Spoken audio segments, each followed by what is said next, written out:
ဒါပေမဲ့ကွဲပြားတာကတော့ OZ ဟာ simple is best လို့ယူဆပြီးထိချက်နည်းနည်းနဲ့ဂိုးလမ်းကြောင်းဖန်တီးတတ်ပါတယ်။ချာကီကတော့ပရိသတ်ကိုဖျော်ဖြေဖို့အတွက် skill တွေကိုပို့သုံးပါတယ်။ OZ ကဘောလုံးလောကဘီသူကတယောက်ဆိုရင်ချာကီကတော့ဘောလုံးအမှုပညာရှင်တယောက်ပါမင်္ဂလာပါ Sports N ကနေပြန်လည်ကြိုဆိုလိုက်ပါတယ်မျက်မှောက်ခေတ်ဘောလုံးလောကမှာ number 10နေရာကပျောက်ကွယ်လူနီးပါးဖြစ်နေပါပြီ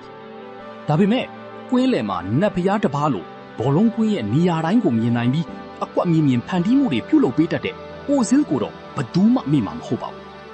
အခုတော့ပြင်သစ်မြေမှာ Ozil ကိုပြန်တတိယစီမဲ့ပါရမီရှင်လေးတစ်ယောက်ပေါ်ထွက်လာပါတယ်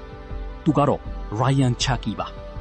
ဒီနေ့ဗီဒီယိုမှာတော့ Prime Ozil ရဲ့ပြီးဆုံးတဲ့ဖန်တီးမှုတွေနဲ့ Cherki ရဲ့နုပြိုတဲ့ပါရမီတွေကိုနှိုင်းယှဉ်ပြီးဘသူကပိုပြီး iconic ဖြစ်တယ်လဲဆိုတာကိုအသေးစိတ်တင်ဆက်ပေးသွားမှာပါ။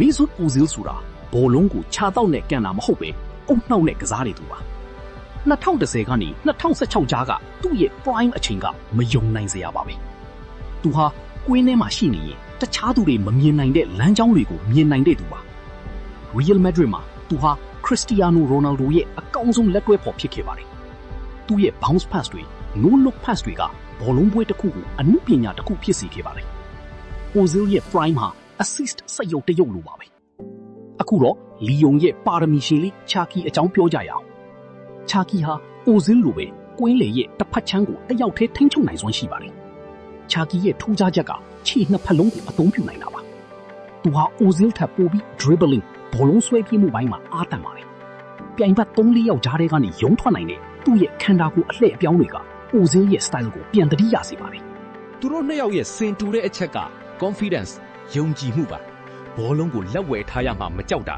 ခက်ခဲတဲ့ပေးပို့မှုတွေကိုစမ်းသပ်တာတွေကအတူတူပါပဲ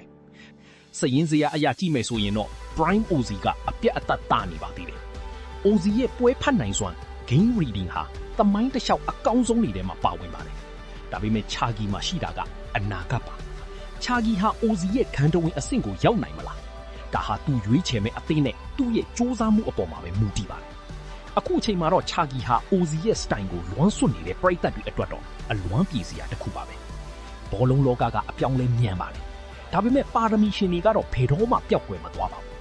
။မိတ်ဆွေတို့ရော Ryan Cherki ဟာ Mesut Ozil ရဲ့အဆင့်အတန်းကိုမှီနိုင်ပါမလား။ဒါမှမဟုတ် OZ ကပဲတဦးတည်းသောဘရင်တစ်ပါးဖြစ်နေဦးမလား။ကိုမန်းမှာအဖြစ်ပြီးခဲ့ကြပါဦး။အခုလိုစိတ်ဝင်စားစရာအားကစားသတင်းအကြောင်းအရာတွေကိုတင်ဆက်ပေးသွားမှာမို့လို့ကျွန်တော်တို့ရဲ့ page ကို like and follow လုပ်ထားဖို့မမေ့နဲ့ဦးနော်အားလုံးကိုကျေးဇူးတင်ပါတယ်ခင်ဗျာ